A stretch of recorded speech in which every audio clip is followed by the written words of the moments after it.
Hello, and welcome to Tea Time Tuesday with Nikki. Was that smooth? Was that smooth? That was not smooth. For those of you who don't know, Tea Time Tuesday is a new part of my YouTube channel where I grab a cup of tea, you grab a cup of tea, coffee, vodka, just do you, and we just discuss the arts. Today is all about BAME people, or POC people, people of colour. I really hate that phrase. That's an entirely other video, but BAME people, Black, Asian, minority ethnic, and them just not turning up to auditions, apparently. So I was thinking the other day about something me and my friend said. I have this really great friend, and every time we get together, for some reason, she's also an actor and a director and a writer, and every single time we get together we end up discussing diversity within the arts because she feels very strongly about it, I feel very strongly about it. I'm not even joking. Like, we'll meet, say for like an hour and we're just gonna have a catch up, and somehow it ends up going back to diversity in the arts, and we know it, and it's just really funny. Anyway, she's saying about how one of the worst excuses she ever heard on a film set was someone saying, that BAME people just weren't coming to auditions, and therefore the film was not very diverse.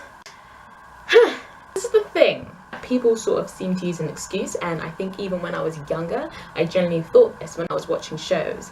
I'd be like, no. It's fine that this TV show isn't very diverse. It's fine that I can't see anyone like me. I can't see anyone like you. I can't see anyone like him. You're not really. Shut up. There's a motorcycle in the background. I'd be like, that's okay, because we're not really the majority in this country, the majority of this people.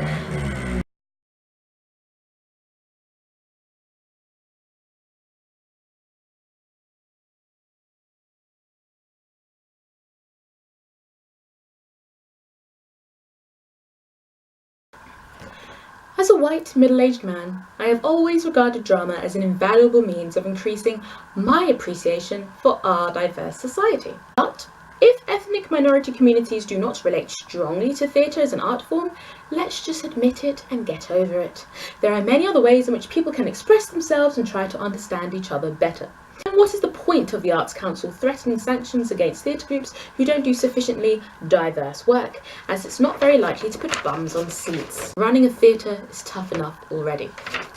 I'm not going to say this guy's name because I ain't about getting sued, because I'm young and luscious and free, and I ain't about to get sued. No.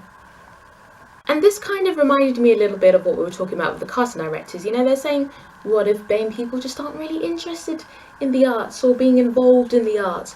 That's not our fault. Let's move on. Let's just stay this lovely white little monopoly. And I have an alternative option to this. It's totally crazy. It's going to blow your mind, I'm sure, so you might want to sit down for it. Hold on very tightly to that cup of tea. So you're going to be in shock. So add some sugar to this tea. Add some sugar, because it's a crazy idea. The crazy notion of going out and finding people, okay, because you are the casting director, and it's your job, if you want to create this authentic, lovely little production, to go and find people who reflect your diverse world that you're trying to actually show. Crazy idea. It just makes sense to me. It's my friend said it's a little bit like, people working in costume and saying, we're doing this period drama, we really wanted a lovely little Elizabethan dress, put a little shout out for it, couldn't find one, nobody owned one, so as the lead you're going to be wearing jeans and some heels. Hope that's okay. We did try. No Elizabethan dresses anywhere. They just weren't coming to us. The dresses just no, because it's your job. You're going to put in effort. You're going to make sure that it's authentic, and therefore I don't understand why we cannot put more effort as theatre makers into just going out of your way. And I think this is from top down to the bottom. It's just not casting directors, and there's a whole host of other factors such as economic, just the entire societal structure. There's a whole host of different things. If you're young, or like 17, 18, you're at university, whatever you're doing, and you just want to put on a lovely little musical with your NTS society, for example, very popular. I'm sure somewhere on campus, if you're an Afro-Caribbean society, by the way, these people can dance, okay? So just get them in on your musical, okay? Because they're going to bring some moves to the table. There's like a whole host of different societies. There's probably a Chinese society. There's so many societies. Just coalesce. Is that the word, coalesce? The word? So bring people together. Just mash up. just get together, because at the end of the day, whether you're 17 or 70, if you've got the means to put on a show, you've got the means to find some diverse people. Go find an Afro-Caribbean society, go find a BAME society. It's not really good enough anymore.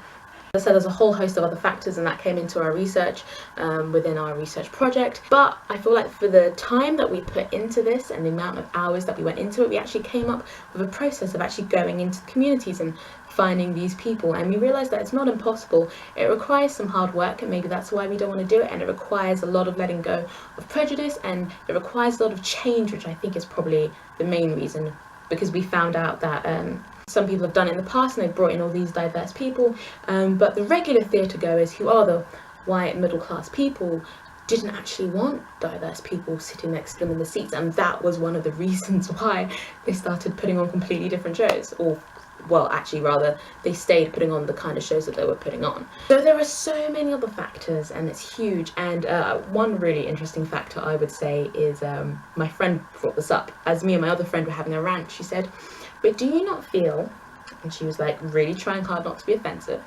she was saying, do you not feel that some people just don't want to study it because they've been dissuaded, let's say, by family members? So she was like, I know, I've got a lot of friends from Asian backgrounds, and their parents are generally telling them, don't go into performing, go into, look into law, look into science, be a doctor maybe, because, well, she didn't know why, she just said, that's what my friends are saying. I found it really interesting, and I was like, look, girl, this is a judgment-free zone, we're having a discussion. I think it's really important sometimes to stop worrying about being offensive, because if you're always worrying about not being offensive, you'll never say things, and then the solution will never be found.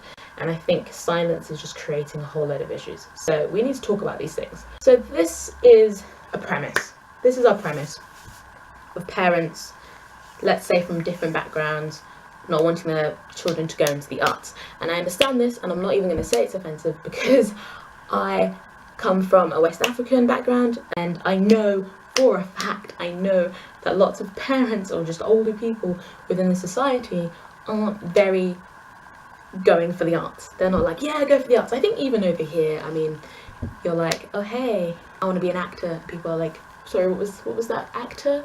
No, I don't. Oh, sorry, did you say doctor? What restaurant do you work at again? So, no, it's true. And here's the thing, and my parents aren't like that, and I thank God every single day for that. I think, my dad used to, train for the Olympics and stuff like that, so he wasn't all about the traditional route to living. And my mum, she used to write back in the day, and her dad was a really big film director and actor and writer back in Ghana. Therefore, she couldn't really turn around to me and be like, don't go into it. But her friends say those kind of things to me. Her friends have said those kind of things to me. They've said to me, don't go into the arts, become a doctor, become a pharmacist, become this, this and this. Because, and I kid you not, I have been told this to my face, because how many people like you do you see on the screen? That's what I've been told. How many people do you see like you on the screen? You know what? You can't even blame them, because if you're thinking in terms of family, you're wanting your child to do well, but you're not seeing people from your child's background on the screen, you're going to be like, maybe don't go into that, honey, maybe go and get this job. And so, as I said, there are so many different other factors, but it's circular, because maybe if we were seeing people like that on the screen, people wouldn't be telling their children not to do it. It would be like a very vocational thing, maybe, just throwing that out there. So it's very circular, and I think we can't just stand away from the blame as people who work within the theatre, or as people who just work within any single art form as well, because diversity across a lot of art forms just isn't the best. And so I think that we really do have a responsibility. But yeah, that's it. I mean, I'm not about having a rant today. I am in a very good mood. Ain't nobody having a rant. I had a great day. I just want to share this because I think we can all work together within the community and just really go out there and find new people and maybe talk to people. If you're thinking they're not coming, maybe talk to them, ask why. Maybe they didn't know about the opportunity. Maybe there's a deeper reason why. Maybe then, there's a whole host of reasons. But if we put in a little bit of effort, we'll get along a little bit better. So Goodbye everyone, this has been Tea Time Tuesday with Nikki. Have fun, see you next week. We will discuss more fun things. I kind of want to talk about afro hair and acting. It sounds like a really random combination, but I feel like as a black actor it's really important and no one ever really talks about it. Or people are talking about it and I just don't know yet. I'm going to do some Googling because nobody I know has spoken about it. And it would be really helpful. It would have been very helpful when I was 16 anyway, so